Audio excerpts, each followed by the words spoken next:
Welcome to Piggy Banks to Wall Street, the show that brings you the greatest minds in financial education. Piggy Banks to Wall Street is brought to you by Wenrich Wealth. To learn more about how Wenrich Wealth can help you plan for your future, or for a second opinion on your current plan, visit www.wenrichwealth.com or call 949-547-4313. Now your host, wealth manager, financial literacy advocate, and author of the book Teaching Kids to Buy Stocks, Stories and Lessons for Grown-Ups, JJ Wenrich. Thank you for joining us for another episode of Piggy Banks to Wall Street. My name is JJ Wenrich. This is episode 10, and I decided to do something a little bit different this time. As you can see, our guest today needs no introduction, none other than yours truly. So, hi, JJ. Welcome to the show. This is awkward. Told you it would be. Look, just roll with it. You're going to edit this, right? Yeah, I'm sure. Anyway, thanks for being on Podcasts are stupid. You're turning out to be the worst guest we've had. Okay. What do you want to know? Well, why don't you start out by telling us what's this all about? I mean, you have the book, but there's obviously more to it than that. Otherwise, you wouldn't be a guest on your own podcast, right? So it's on you. Tell us what's this all about. Okay, so thanks for having me on the show. It's an honor. I've always wanted to be on the show. So anyway, it all started out with me talking to my kids about the markets and companies as they were growing up. I have 3 kids. If you read the book, I kind of started out by telling the story of me telling the kids about the markets and businesses. And then I started to tell people about that on social media. I told people at work. I worked as an investment professional where my clients were financial advisors. And I would share the stories about what I was telling my kids. It wasn't anything profound. It was just, these are companies and they're publicly traded. And if you save up some money, you can own them. And if the company does well, then the price of that stock will go up. And there wasn't a whole lot more to it than that. I challenged them to save, but it kind of started with just me and my kids and then telling other people about that. And, it kind of caught on. And then I also was working, again, financial advisors were my clients. And I would a lot of times talk to their clients, the end retail, clients that go to a financial advisor for advice. And they would say, hey, do that thing where you talk about the markets, but you keep it really simple. And so I'd give a lot of presentations where I said, here's what's going on with the markets. And I'd say things like stocks follow earnings. That's one of the key phrases that I use in the book.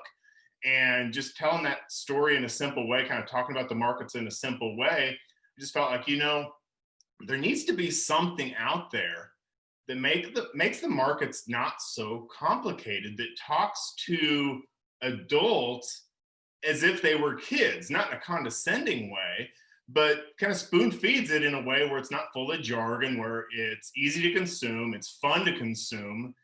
And I thought, I wish there was something out there. And I also wish there was something for kids. I hadn't really looked there. It turns out there's some stuff out there for kids to talk to them about the markets.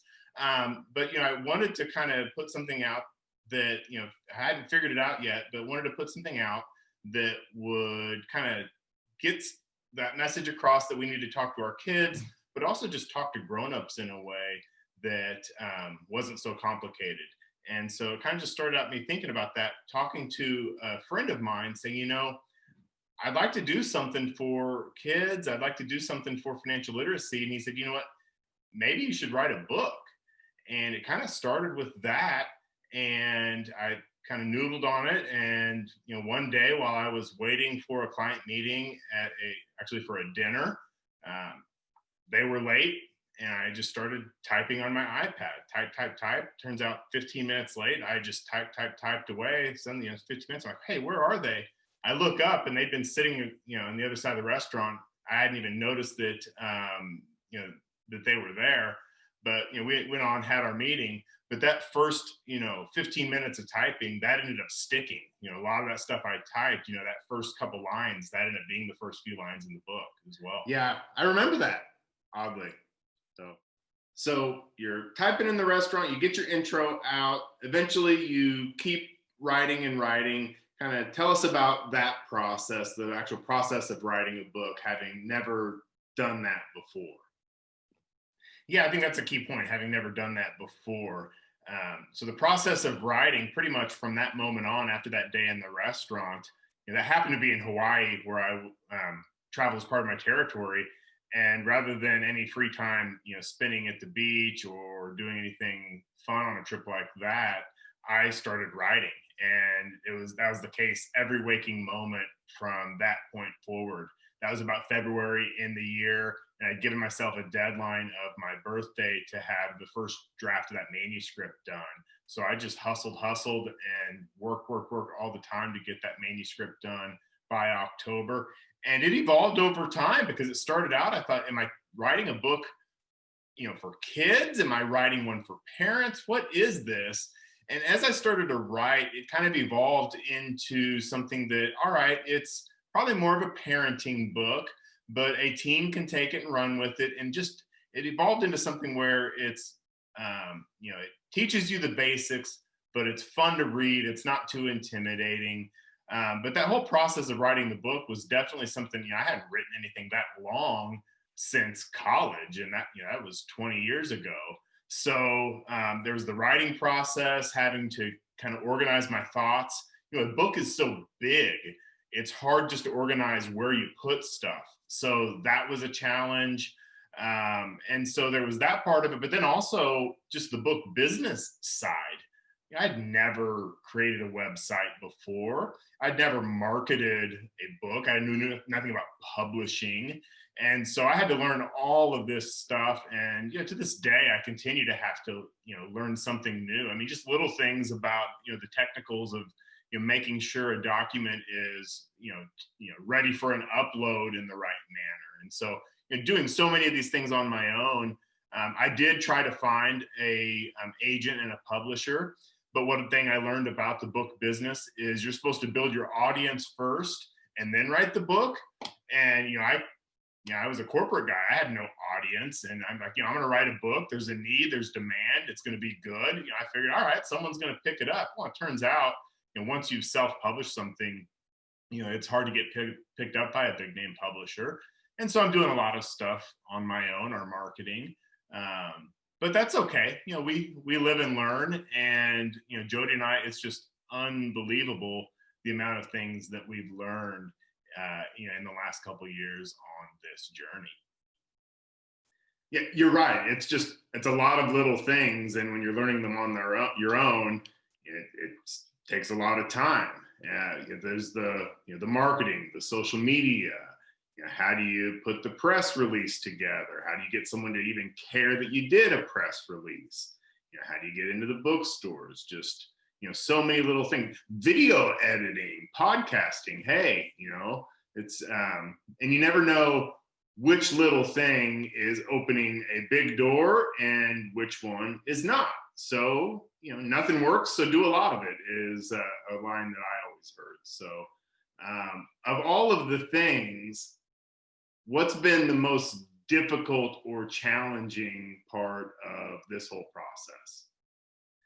The biggest challenge, or the hardest part, was the decision to even do it,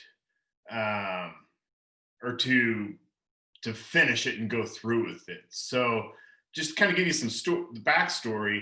I'd been writing, and towards the point where I had finished the manuscript, given it to the editor, and it was going to be a few months before it was in its final form, I went to the company I worked for and said, hey, I've got this great idea for educating kids, parents, and doing it in a fun way.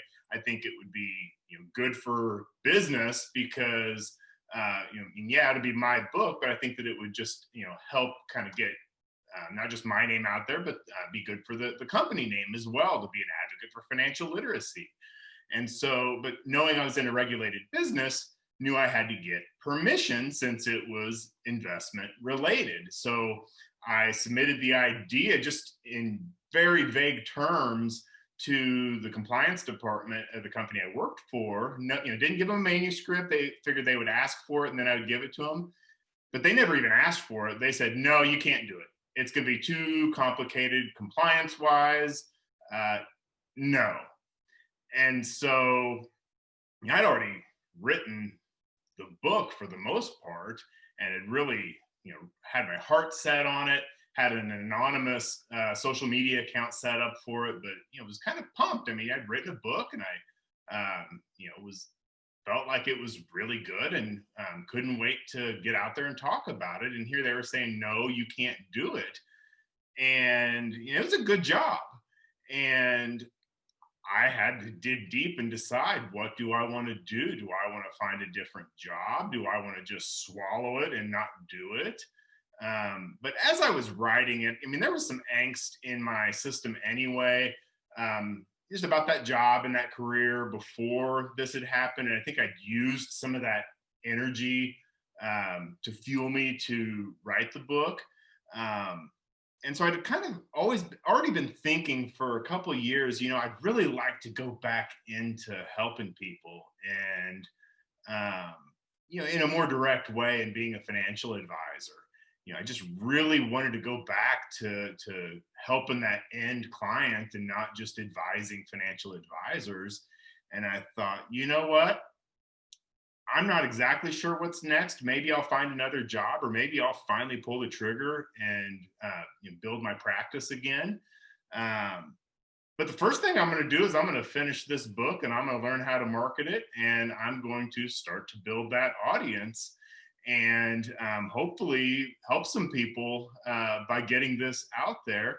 And so I had to make the decision to resign, to quit that job, and did the thing that I tell people never to do. I quit a job without having another one.